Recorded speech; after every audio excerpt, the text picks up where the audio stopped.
No campo de batalha da natureza, os animais lutam pela sobrevivência. Esse conflito levou à evolução de uma arma extraordinária, que mudou para sempre as regras do combate entre predadores e presas. É uma das mais fantásticas conquistas da evolução. Os olhos. Evolução. A história da sobrevivência. Evolução.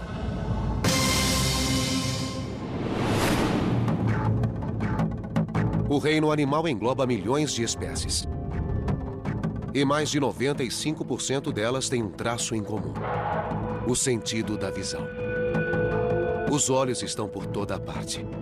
Mas preste atenção. Nenhuma espécie vê o mundo de modo idêntico que as outras. Os olhos dos animais são incrivelmente variados. Têm olhos de várias formas, de vários tamanhos, de várias configurações, porque os animais têm estilos de vida diferentes. Entre os olhos mais aguçados do reino animal estão o das aves de rapina.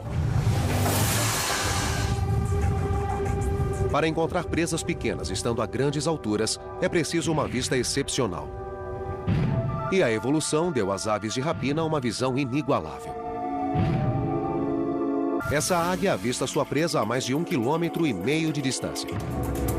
Mesmo mergulhando a velocidades de até 300 km por hora, acerta o alvo com precisão mortal.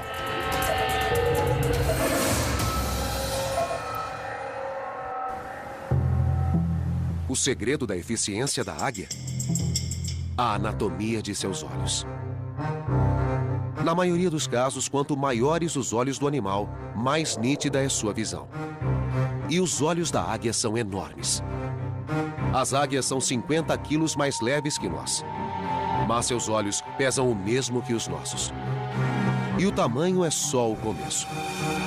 O fundo do nosso olho tem 200 mil células fotossensíveis por milímetro quadrado.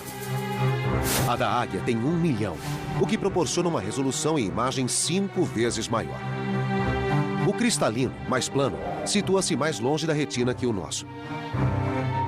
O resultado?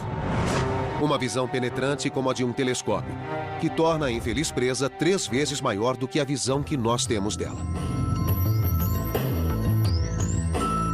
O que está por trás do surgimento de uma inovação tão notável? A evolução. Um processo que se dá com pequenas e aleatórias mudanças genéticas. De vez em quando ocorre um erro quando o DNA é passado de uma geração a outra. E esses erros chamam-se mutações. Às vezes os erros causam problemas, outras vezes causam oportunidades.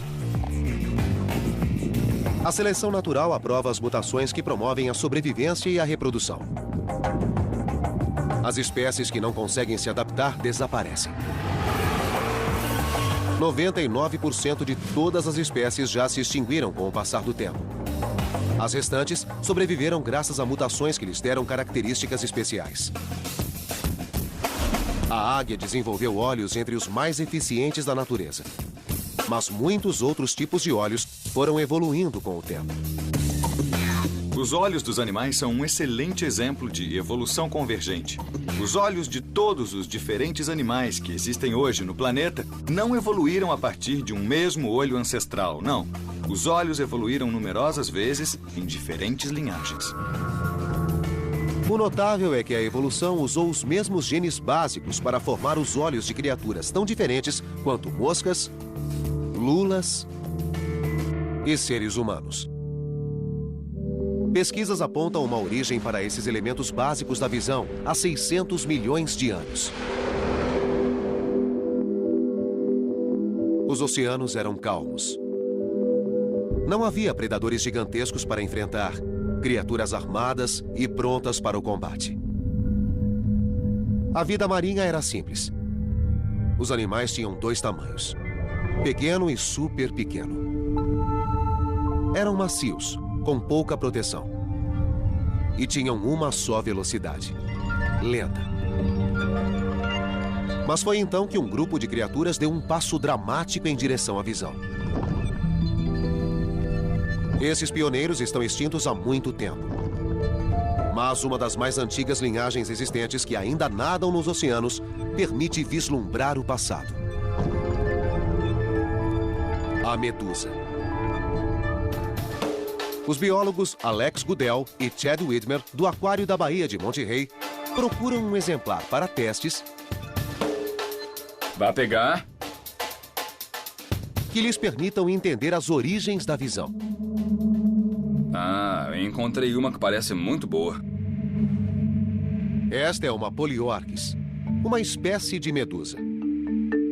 A anatomia dessa delicada criatura não poderia ser mais simples.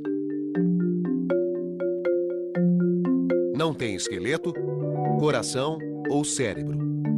Somente uma rede de nervos. Mas conta com uma inovação crucial, da qual sua vida depende. Um anel de pequenos pontos escuros em sua base, que são minúsculos órgãos fotossensíveis. Podemos apenas imaginar o que esses órgãos, os mais básicos, são capazes de ver. A visão delas é diferente da nossa, porque conseguimos formar imagens, e elas não. Então, o mundo delas é mais indistinto que o nosso. Os cientistas não sabem por que os parentes distantes das atuais medusas desenvolveram células fotossensíveis quando o fizeram. Mas Goodell pode mostrar como estas ajudaram as medusas a sobreviver durante 600 milhões de anos. Ela criou um experimento para mostrar como as medusas se beneficiam da capacidade de detectar a luz. Estou interessada em saber se animais que não formam imagens são capazes de detectar cores, se reagem a diferentes comprimentos de ondas de luz. Goodell expõe a medusa a ondas de luz semelhantes às de seu ambiente natural. Primeiro, incide sobre ela um facho de luz verde. Como consequência, o animal relaxa e desce para o fundo do tanque. Os tentáculos estão se alongando. É verdade. Com certeza dá para ver que está relaxando. Estende os tentáculos, pulsa com menos frequência. A luz verde geralmente as faz relaxar. Elas descem até o fundo, estendem os tentáculos e a pulsação diminui. Por que a luz verde descontrai a medusa? É o comprimento de onda de seu habitat, o solo oceânico. Elas passam a maior parte do tempo no fundo, onde recebem naturalmente muita luz verde. Encontram os alimentos no fundo e estão acostumadas com esse tipo de luz. Goodell então muda o jogo. Enche o tanque de luz roxa. De repente, a medusa pulsa freneticamente. Quando liguei a luz roxa, a medusa teve uma reação de fuga. Os tentáculos encolheram e o pulso aumentou. É uma reação como a de um ser humano fugindo de um incêndio. Para a medusa, a luz roxa significa que uma agressão, ou até mesmo a morte, podem ser iminentes. A razão é simples. Comprimentos de ondas curtas, como luzes roxas, ultravioletas ou azuis, são de energia alta e podem ser nocivos para organismos transparentes. Muitos animais transparentes se elevam na água à noite e ficam na superfície. Então, quando amanhece, eles voltam a migrar para baixo. A luz desencadeia ações.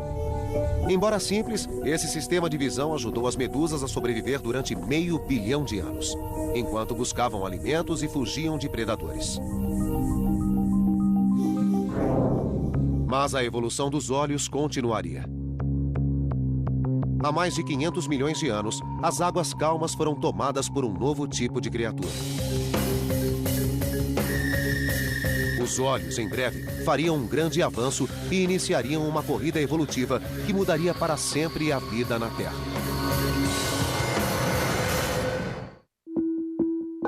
A aurora da Era Cambriana, há 544 milhões de anos. O reino animal passa por um período de transição. Os primeiros animais eram criaturas simples e passivas, vagando nas correntezas ou ancorados ao solo marítimo. Mas no curso de 50 milhões de anos, muito iria mudar.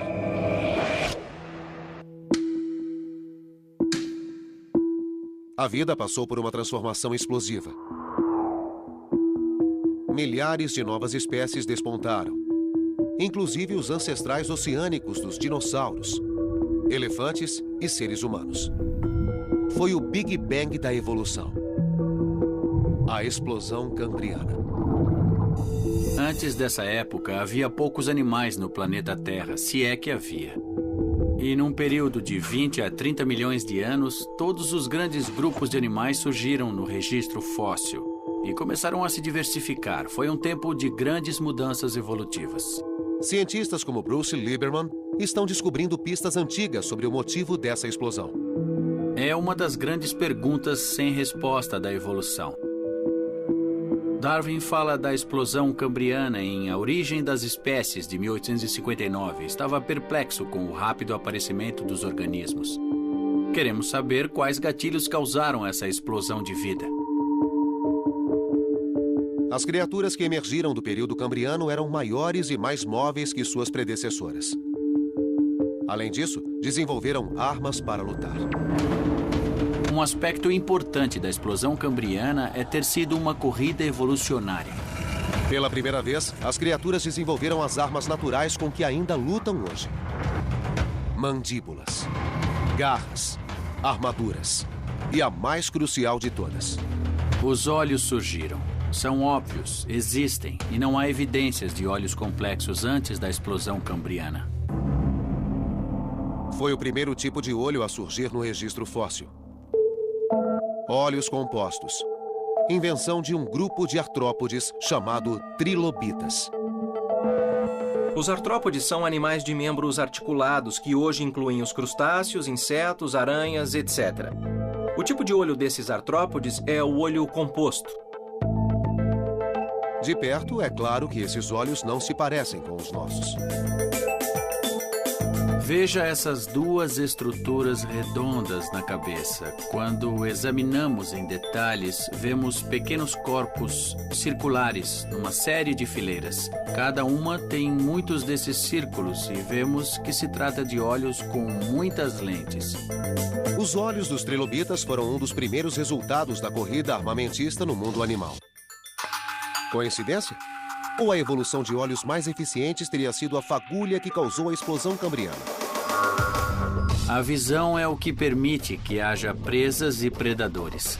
Se não fosse o desenvolvimento dos olhos, teríamos as centelhas da explosão cambriana, mas não todo o Big Bang. Como os trilobitas produziram um olho tão complexo? Eles lançaram mão dos materiais disponíveis. Seus olhos são feitos de pedra.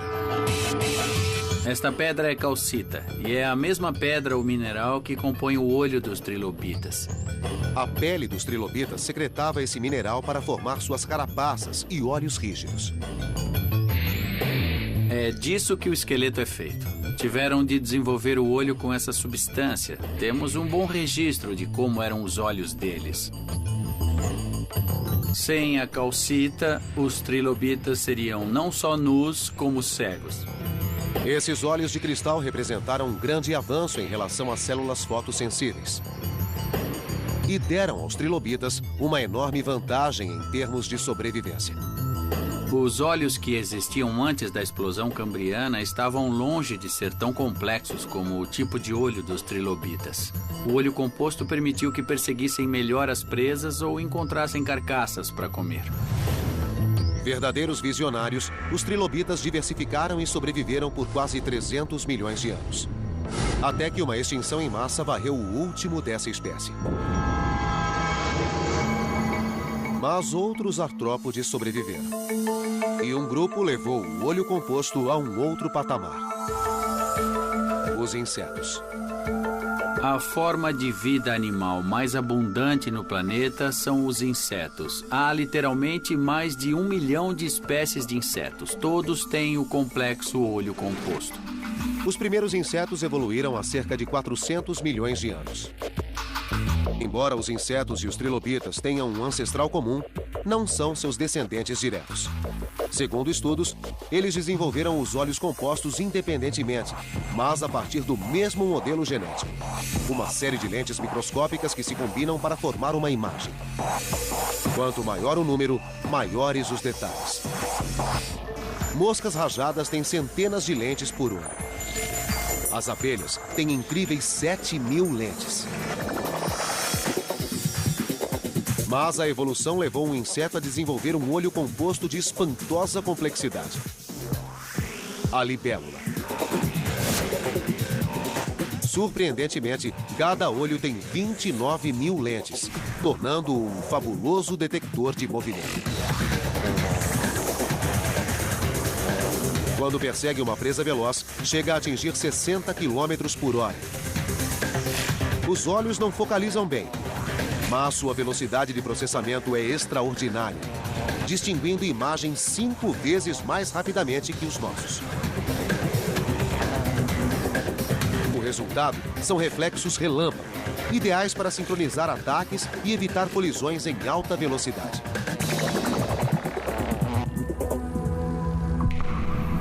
O sucesso dos insetos tornou o olho composto o mais predominante na natureza. Mas não foi o único sistema de visão que emergiu da explosão cambriana. Outro grupo de animais se desenvolveu e lançou seu próprio protótipo de olho avançado: os vertebrados. Os olhos dos insetos e os olhos dos vertebrados representam exemplos diferentes da origem dos olhos. Eles partiram de diferentes ancestrais, mas chegaram ao mesmo fim. Os olhos dos vertebrados começou como um simples detector de luz. Com o tempo, evoluíram e se tornaram um sistema de mira dos maiores predadores da história.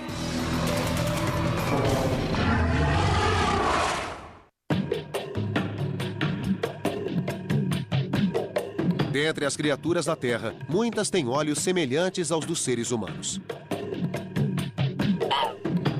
De fato, um tipo de olho possibilita a visão de todos os vertebrados. O olho vertebrado é uma câmara com apenas uma lente, feita de tecido mole. Entre os vertebrados estão répteis, mamíferos e aves. E todos têm o mesmo ancestral. Um animal primitivo e alongado que viveu durante a época da explosão cambriana. Como os olhos rudimentares dessa criatura se tornaram os olhos complexos com que enxergamos, fascina os cientistas desde Darwin. O olho vertebrado é o ícone da evolução. Os detratores de Darwin o usavam como exemplo de um traço tão incrivelmente complicado e que tão obviamente seria uma máquina que era a marca de um criador inteligente.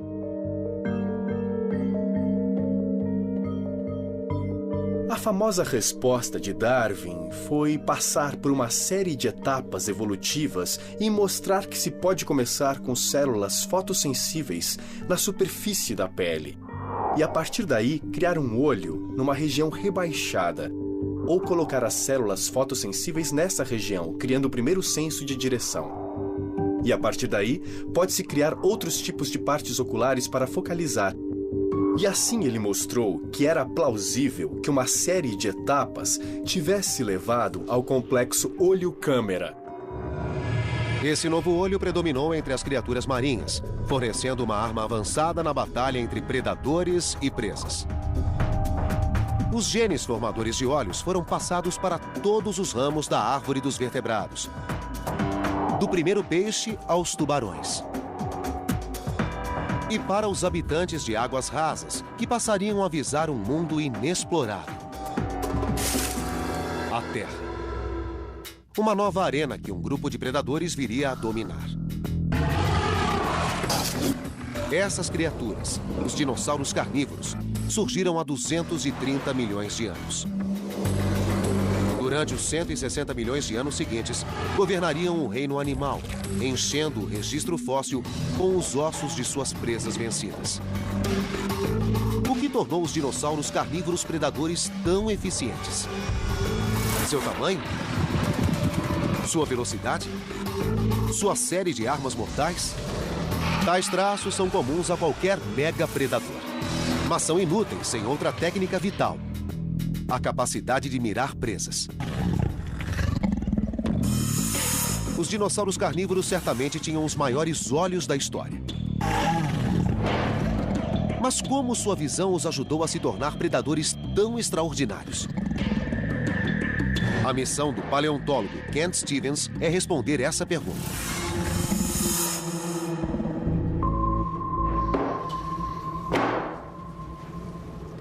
É interessante saber como era ser um dinossauro. Que tipo de visão ele tinha? Como usava os olhos? Mas havia um grande obstáculo. Ao contrário dos ossos, os olhos dos dinossauros não suportaram a passagem do tempo. É preciso preencher as lacunas porque o tecido do globo ocular nunca é preservado. Tudo o que resta são os ossos. Stevens usa os ossos para fazer maquetes de cabeças de dinossauros, que podem revelar como era a visão desses animais. Encontrei um meio de compreender como era que o dinossauro olhava o mundo a partir da minha visão do animal. Stevens criou um modo novo de simular a visão dos dinossauros usando lasers. O raio ilumina o olho, permitindo a Stevens traçar sua linha de visão. Quando o olho iluminado é obscurecido pela testa ou focinho do animal, Stevens chega ao limite do que o olho podia ver. Decidi traçar as linhas de visão sobre um vidro entre mim e o animal, sendo que, se eu não pudesse vê-lo, ele não poderia me ver. Mapeando as linhas de visão dos dois olhos, Stevens calculou o grau de sobreposição. Tenho esses pontos e, quando os conecto, isto representa a região que ambos os olhos podem ver. A área em que os pontos se sobrepõem é conhecida como campo binocular de visão. Que vantagem a visão binocular oferece? A visão binocular, ou seja, ver algo com os dois olhos, é ótimo para avaliar profundidade. Se você tem dois olhos e pode focalizá-los simultaneamente no objeto à sua frente, seu cérebro pode determinar exatamente a distância desse objeto. Como isso ajudaria um predador? Imagine um dinossauro grande, com olhos voltados para fora, resultando em dois campos de visão que não se sobrepõem. Isso dificulta que o animal destaque um objeto de seu pano de fundo e avalie a distância até ele. Mas se os olhos se voltassem para frente, seus campos coincidiriam, possibilitando alguma visão binocular. De repente, o mundo se torna tridimensional e medir a distância até um alvo deixa de ser um problema. Stevens sabia que, se pudesse entender a visão binocular dos dinossauros carnívoros, poderia determinar como caçavam as presas. Escolheu estudar o membro mais célebre do grupo, o Tiranossauro Rex. Com caninos de 33 centímetros, esse monstro de 6 toneladas estava armado até os dentes. Mas ele tinha um sistema de visão compatível com sua força? Ele tinha 55 graus, que é uma visão binocular considerável, como a dos falcões. Stevens concluiu que esse sistema de visão permitia que o Tiranossauro Rex localizasse sua presa à distância e a perseguisse. Isso certamente foi uma vantagem seletiva para um predador. Ele podia não perder o alvo de vista e a sobreposição permitia que visse o mundo se movendo enquanto avançava. A visão em 3D era a parte crucial do arsenal do Tiranossauro Rex. E examinando crânios de vários estágios da história do animal, Stevens descobriu que sua visão em 3D foi melhorando com o tempo. Seu focinho e sua face se estreitaram para permitir que os olhos se voltassem mais para frente. A evolução moldou a cabeça desses animais com um propósito. Houve uma progressão em direção a uma visão cada vez mais binocular. Então foi uma vantagem para o animal. Com olhos voltados para frente e diâmetro de 10 centímetros, a visão do Tiranossauro Rex estava entre as mais detalhadas do reino animal. Mas Stevens descobriu que nem todos os dinossauros carnívoros eram como o Tiranossauro Rex. Este é o Alossauro. Foi o maior predador do final do Jurássico. Seus olhos são muito voltados para fora. Não só isso, como há também uma estrutura aqui sobre o focinho do animal que obliterava totalmente a visão do lado esquerdo sobre o lado direito e vice-versa. Então este animal tinha anti-olhos que lhe impediam ter um campo de visão muito amplo. O alossauro tinha 20 graus de visão binocular. Como um dinossauro com uma visão tão limitada foi uma fera do Jurássico? Será que a visão menos binocular obrigou o alossauro a sofisticar seu método de caça? Predadores modernos que têm pouca sobreposição entre os olhos são predadores de emboscada, como o crocodilo moderno. Um dos aspectos importantes desse predador é poder vigiar e saber o que se passa ao seu redor. Então, os olhos laterais são totalmente coerentes com os predadores de emboscada. Eles esperam que as presas cheguem até eles e precisam avaliar qual é o momento certo de atacar e abater a presa.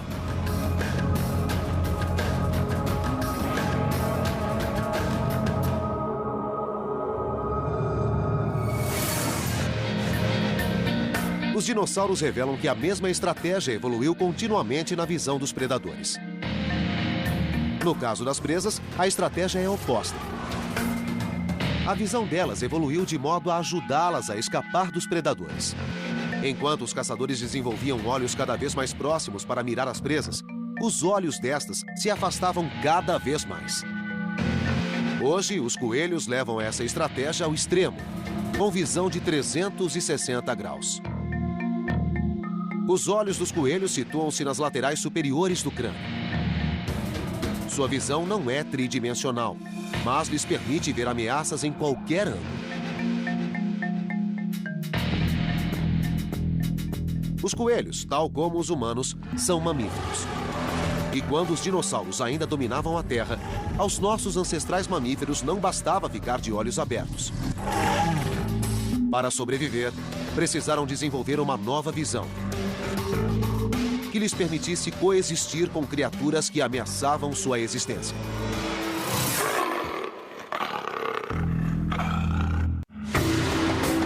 Há 100 milhões de anos, os dinossauros dominavam a Terra. Qualquer animal que competisse com esses mega-predadores tinha poucas chances. Principalmente os recém-chegados à evolução, os primeiros mamíferos da Terra. Eram animais não muito maiores que ratos. Na época dos dinossauros, havia também mamíferos, mas eles eram muito pequenos, caberiam na palma da mão e só queriam ficar fora do caminho dos dinossauros. Para os mamíferos, a opção era correr ou ser esmagado. Essas pequenas criaturas se adaptaram a um nicho ainda não explorado: a noite. E desenvolveram um sistema de visão próprio para a escuridão: a visão noturna. Um triunfo da evolução óptica e um traço essencial para a sobrevivência de muitos mamíferos hoje. Muitos mamíferos modernos enxergam bem no escuro e muitos deles são noturnos. E, em alguns casos, isso deve ser um vestígio da herança evolutiva de mamíferos pequenos que se escondiam dos dinossauros e saíam à noite para se alimentar. Que mudanças a evolução impôs aos olhos dos animais noturnos?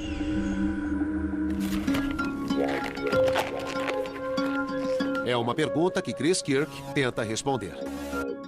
Eu sempre digo que era de se esperar que alguém no século XVIII tivesse coletado globos oculares, mas, para minha surpresa, quando comecei a procurar dados sobre a anatomia do olho, havia muito pouco publicado, então passei 1 ano e meio coletando olhos. Kirk usa sua extensa coleção de olhos para estudar o mecanismo da visão noturna. Colocando os globos oculares lado a lado, ele os compara e percebe como sua anatomia evoluiu para enfrentar as trevas. Qual a diferença entre os olhos de um macaco diurno, o mico, e de um animal noturno, como o lêmur e anão? É o tamanho das córneas. A córnea é a proteção do olho. Fixa o limite de quanta luz o olho pode receber. A córnea é uma membrana curva que ajuda a focalizar um objeto e conduz a luz até a pupila.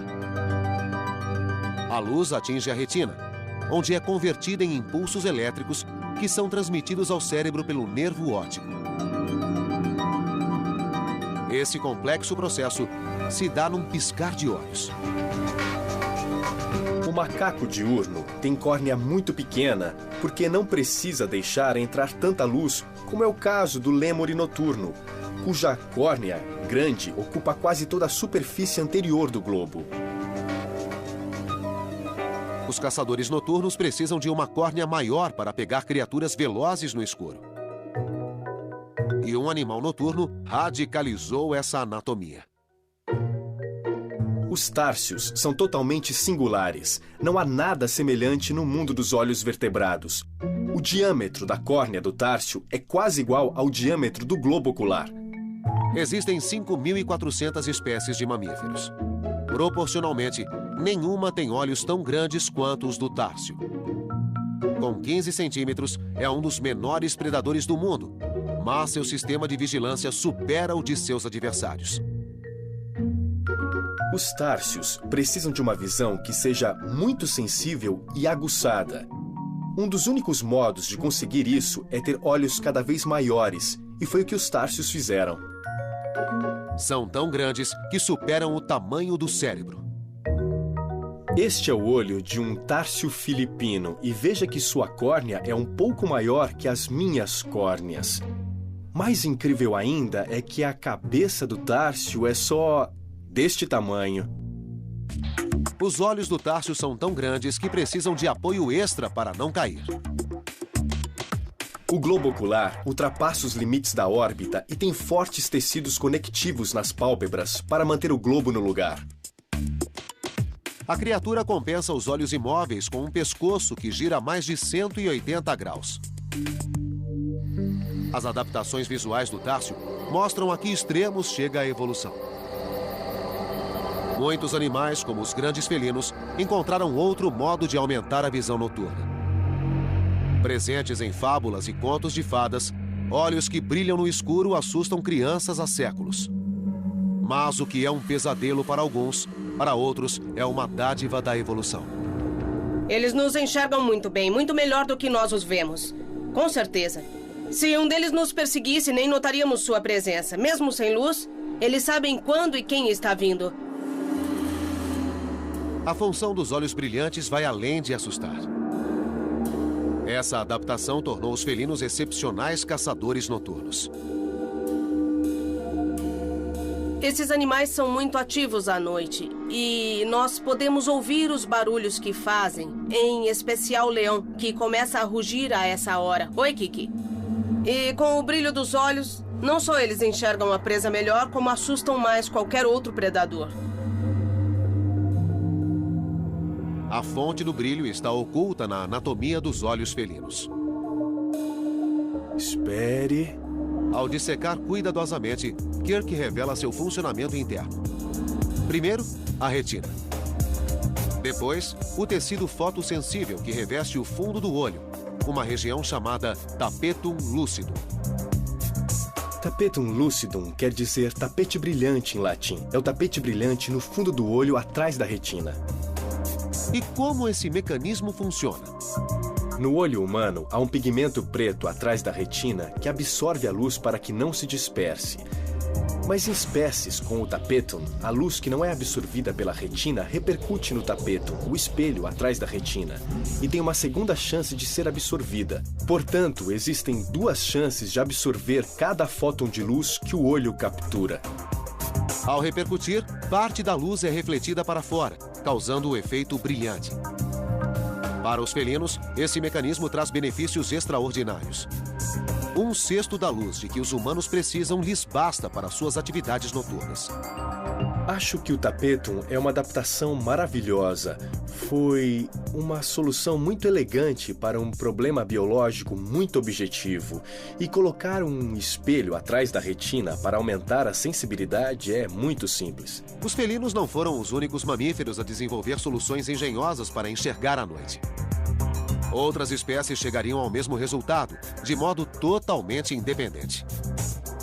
Acho que o mais interessante a respeito da evolução do Tapetum lucidum é que foi uma solução tão boa para o problema de aumentar a sensibilidade que muitos grupos de mamíferos chegaram à mesma solução independentemente. E quanto a nós? Mesmo sendo mamíferos, não enxergamos bem à noite. Isso porque há 30 milhões de anos, nossos ancestrais trocaram a noite pelo dia.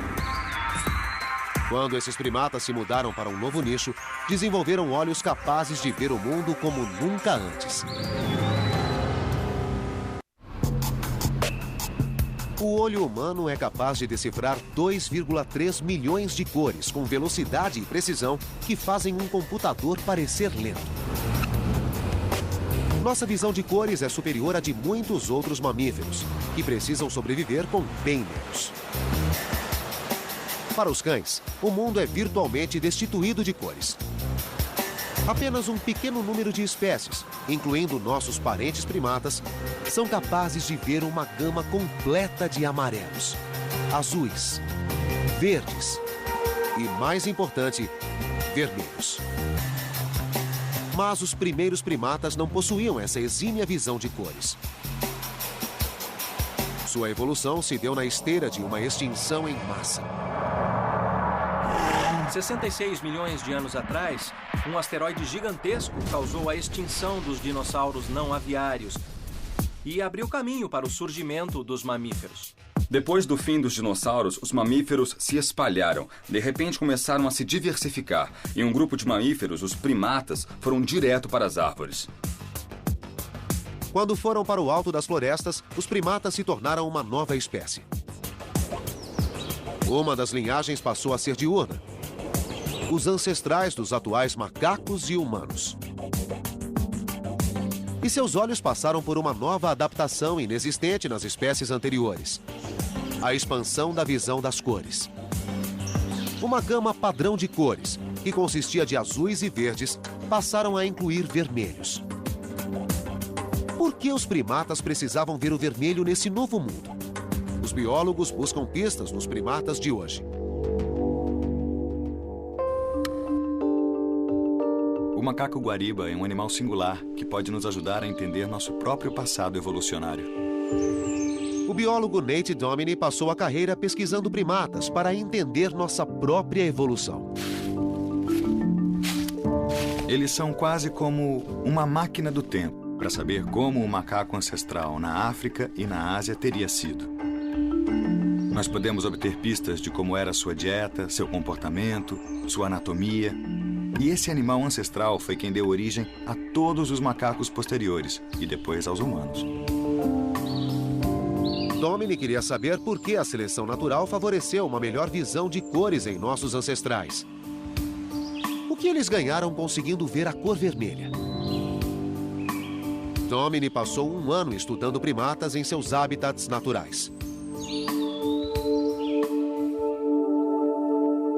Minha pesquisa de doutorado incluiu ir para a África estudar macacos com diferentes dietas e chimpanzés para saber se havia algum alimento comum ao qual todos eles recorreram e que podia explicar por que esses macacos tinham uma visão de cores muito semelhante. Domini percorreu a floresta em busca de amostras para testes, esperando coletar folhas com as quais os macacos se alimentavam. Mas havia um problema. Ele não alcançava o que os macacos comiam. É difícil na floresta tropical. Quando um animal está no alto de uma árvore comendo algo e você quer uma amostra, não é muito fácil conseguir. Como não tinha outra escolha, ele adotou uma arma. Usamos um robusto estilingue panamenho para disparar pedrinhas nas copas e derrubar folhas. É um bom modo de coletar amostras dos alimentos dos primatas. Após coletar e guardar as amostras, Domini começou o verdadeiro trabalho. Usando um instrumento chamado espectrômetro, ele registrou a cor de cada folha que recolheu. Está vendo esse pico aqui no espectro verde? Isso indica que a folha é verde. Então, comparado com aquela, o pico desta aqui acontece mais nas regiões laranja e vermelha. Esses dados levaram a uma notável descoberta. Os macacos não só comiam folhas vermelhas, como estas compunham a maioria de sua dieta. E quanto mais vermelha a folha, mais jovem e mais nutritiva. As folhas velhas e maduras são verdes, duras, cheias de toxinas. São folhas que é melhor evitar. Então, os primatas em geral procuram sempre as folhas que são mais jovens. E se essas folhas jovens também tiverem uma cor que as distingua das folhas maduras, então é vantajoso desenvolver um mecanismo que detecte as folhas mais jovens. Para os primatas, o vermelho não era apenas mais uma cor. Era uma baliza. Um meio de orientação que lhes permitia localizar o melhor alimento à distância. Quando vê folhas vermelhas no alto das árvores, ele sabe que são jovens. E assim, pode poupar energia e tempo e ir diretamente até essas folhas, em vez de procurar aleatoriamente pelo ambiente. Uma melhor visão das cores. Uma estratégia evolutiva que os cientistas descobriram ser apenas uma entre muitas. Os primatas logo se beneficiariam de outra adaptação crucial: a visão binocular. É um traço que os predadores já haviam desenvolvido. Mas, para os primatas, serviria a um novo propósito. Os primatas têm olhos na frente da cabeça, mas não são predadores. A vantagem de ter dois olhos voltados para a mesma direção é a percepção de profundidade. Para pular de uma árvore para outra árvore, é bom ter uma boa noção de profundidade. Com o tempo, os primatas desenvolveram um campo binocular de visão de 60 graus, como o das aves de rapina. Esse salto evolucionário permitiu que os primatas explorassem a coordenação mão-olho. Mas a maior visão binocular teve um preço. Ao contrário dos coelhos, os primatas passaram a ter um campo de visão limitado. A maioria dos animais tem olhos nas laterais da cabeça. Ou seja, os olhos estão no lado da cabeça, o que lhes fornece uma visão panorâmica e é muito útil para detectar predadores que podem chegar por trás. Então, acaba sendo prejudicial ter os olhos na frente, mas a vantagem é a maior noção de profundidade, a maior acuidade visual. Quando os primatas abandonaram o sistema de visão que os protegia, as aves de rapina logo aproveitaram. Mergulhando do céu e colhendo primatas das copas das árvores, essas aves eram uma ameaça considerável. Segundo as evidências encontradas em fósseis, as aves de rapina exercem algum tipo de pressão seletiva sobre os primatas, desde que existem primatas e aves de rapina. Os primatas eram um alvo fácil para os predadores alados. Ameaçados, eles desenvolveram um novo tipo de comportamento: viver em sociedade. Quando desenvolveram olhos na frente da cabeça, esses animais tiveram de viver com outros animais para aumentar a probabilidade de detectar um predador. Viver em grupo foi a resposta que os primatas deram aos predadores. Permitiu-lhes manter o alto grau de visão binocular sem sacrificar a segurança. Estar atento em prol da comunidade teve um efeito colateral evolutivo: cérebros maiores e mais capazes. Surgiu a vida em grupo. E quando isso aconteceu, houve grande pressão seletiva. A evolução gerou cérebros maiores, porque era preciso lembrar de mais indivíduos. Os fósseis mostram como o sistema visual dos primatas evoluiu com o tempo. A órbita dos olhos e o nervo óptico se ampliaram com o aumento do tamanho do cérebro. Os primatas exigiram muito dos olhos, da visão cromática até o aumento da visão binocular. Tornaram-se extremamente sensíveis às menores mudanças de expressão no rosto de outros primatas. E essa necessidade de processamento visual levou ao desenvolvimento da inteligência. Então, nós podemos ver que estes processos, como viver em grupo, ter cérebro maior, evitar predadores, formaram as características que definem a ordem primata a qual pertencemos. Um órgão complexo e misterioso,